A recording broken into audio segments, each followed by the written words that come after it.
Reading from Believe by Desmond Tutu. Um, let's continue. And yet every week there were more funerals as the clashes between activists and heavily armed police and troops intensified. And with every funeral, the political temperature rose.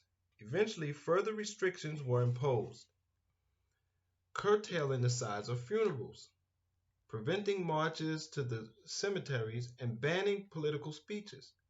A defiant Tutu ignored the new rulings. At the funeral of 3 teenage boys shot dead by police, he told more than 10,000 mourners, "I will not listen to people who tell me what to preach. I will preach the gospel of Jesus Christ. If they pass laws which are quite unjust, quite intolerable, then I will break the law." 5 days later, at the funeral of a young girl, he did. Police and soldiers in armored vehicles lined the route to the cemetery and ordered a small crowd of about 1,500 to disperse. The people became militant, and Tutu stepped between the armed forces, who clutched automatic rifles, and the mourners, armed with stones and sticks, and said, "Please allow us to bury our dead with dignity. Please do not rub our noses in the dust. We are already hurt. We're already down. Don't trample on us. We are human beings. We are not animals. And when we have a death, we cry like you cry." After 20 minutes of negotiation with the police, he convinced them that the funeral should proceed. Desmond Tutu had power from somewhere else. I don't know if it was maybe the Pope at the time or what. But while Tutu was, because he wasn't, I don't think he was Catholic, I'm not sure, but he had power from somewhere. And the Pope recognized a lot of other religious leaders, but I'm not, so he had power from something or somewhere. But while Tutu was venerated in the townships, whenever he tried to suppress the violence, he personally walked over closer to the dangerous edge of a people driven to desperation. In Alexandra Township, Johannesburg, he pleaded with a crowd of 40,000 gathered in a football stadium not to confront the security forces. For years, the township had suffered a heavy police presence. For months, the confrontations between the police and the residents had escalated. Always there were deaths, and Tutu intervened by promising to approach State President P.W. Botha. But in the end, the president refused to see him.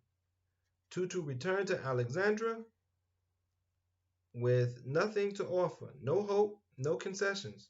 The crowd rebelled, booed him, shouted at him to the deaths had to be revenged, or shouted at him that the deaths had to be revenged.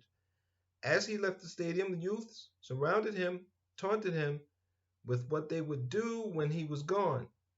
But although the violence would continue and worsen over the next 8 years, until the first democratic election of 1994, and although Tutu would literally shed tears at the anguish of a nation in torment, he did not abandon his congregation. Whenever he needed to step into the front line, he would, nor did he abandon his crusade for nonviolence. Killing was wrong. He abhorred the bloodshed. The life of Archbishop Desmond Tutu has been defined by politics and history. In another time and in another place, he may have been no more remarkable than a much-loved pastor of the people. But his time dictated otherwise, and he responded as a moral light that challenged not only the darkness created by the state, but the darkness that enveloped his people. He was their voice and their conscience, as well as the conscience of those who oppressed them.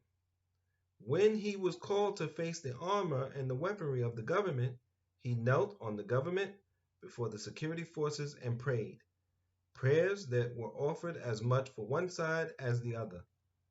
Desmond Tutu was born on October 7, 1931, in the small town of Klerksdorp, some 130 kilometers to the west of Johannesburg.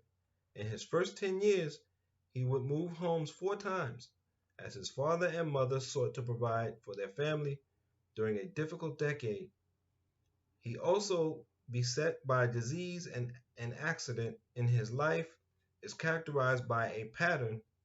It is of movement and change, of having to adapt to ever fluid circumstances. Um, that's Desmond Tutu, and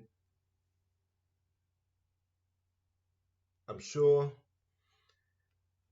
we need to study this because we're not certain what's going to happen in the United States, and we need to be light going against the darkness and not sink into darkness ourselves.